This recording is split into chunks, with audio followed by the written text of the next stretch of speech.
肉友们养多肉，所追求的无非就是出状态和爆盆。出状态主要是依靠光照足、温差大和严格控水的环境因素，而想要肉爆盆，很多肉友可能就只能无奈地顺其自然了。有不少肉友每天都会仔细地给自己的肉扒拉一遍，只要能看到一点点小侧芽，那别提有多高兴了。而其实多肉植物长侧芽是可以人为干涉的，只需学会下面的几个小方法，肉爆盆群生不是问题。大家好，这里是花花世界的频道，是不是等着看我的肉呢？我来喽！本期带你一起学习多肉爆盆的小妙招。1. 砍头法。砍头这个词听起来很吓人，但是用在多肉植物身上，却是让它爆头长侧芽最简单也是最直接的方法。砍头的做法很简单，就是在肉的茎干上找准合适的位置，然后一截两段，顶端的砍头苗可以直接进行扦插，而下端的母株茎干则失去了顶端优势，接下来就是疯狂爆侧芽了。砍头法爆侧芽的效果很好，但是有一个硬伤，就是会在多肉植物独干的顶端留下一个永久性的伤疤，会在一定的程度上影响了肉的美观。另外，多肉植物砍头一定要注意不要在夏天进行，而且不管是砍头苗还是母株，都一定要先在通风阴凉处晾干，再进行下一步动作。2. 摘心法。如果觉得砍头法太过粗暴，那么也可以试试摘心法。摘心法和砍头法的原理是一样的，都是以破坏掉多肉植物的顶端优势，来达到逼迫它发更多侧芽的目的。不同的是，摘心法只是把肉顶端最中心的3-4片新叶摘掉即可，比砍头法要温和得多，不会给肉主干留下伤疤，保证了肉株型的美观，同时伤口愈合很快，感染病菌的几率也要小很多。不过摘心法是无法得到砍头苗来进行扦插的，而且爆侧芽的数量相对也可能要少。3. 撸叶法。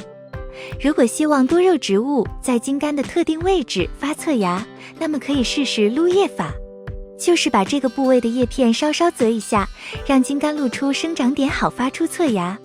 这里要注意的是，很多肉友会直接把叶片摘下来了，这样做会使茎干的生长点很快老化闭合，发侧芽的几率最多只有 50% 的样子。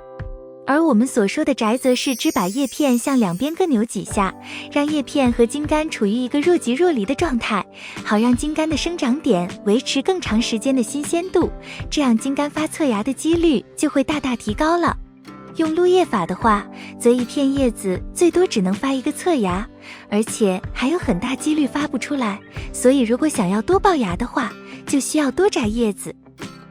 4. 叶插法。上面的方法只是让多肉植物从一根茎干上多发侧枝，达到爆头的效果，本质上还是那一颗多肉，而想要实现多颗群生的话，则不妨试试叶插。叶插的时候，一片叶子是有很大几率同时发出2个以上的新芽的，而且由于是同时发芽的，并没有什么顶端优势之说，株型都是相对很匀称的，虽然也有更大的几率只发一个芽，但是架不住叶片多插几次总能挑出不少2头以上的小苗。不过叶插也有缺点，就是要从鼻屎苗开始养，长大需要一个非常漫长的过程，没点耐心不太好办。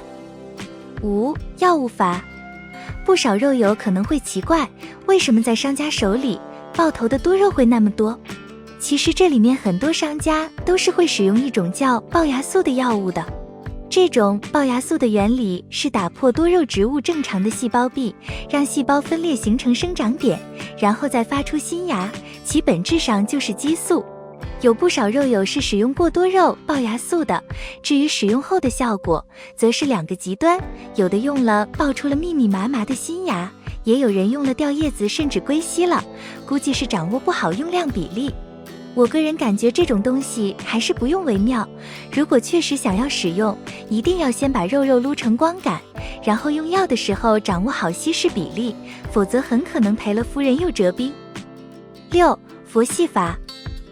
还有很多多肉植物，像莲花掌薯、长生草薯、景天鼠和风车草鼠等大部分品种，我们只需要在平时给它们进行正常养护，然后它们长到一定阶段就会自然发侧芽爆盆了。这样是最佛系的做法，出来的效果也是最自然的。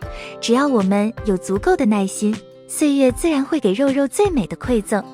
以上就是让多肉植物抱头群生的6种办法，每种方法都各有优劣，我们可以根据自己的需求和实际情况来灵活运用。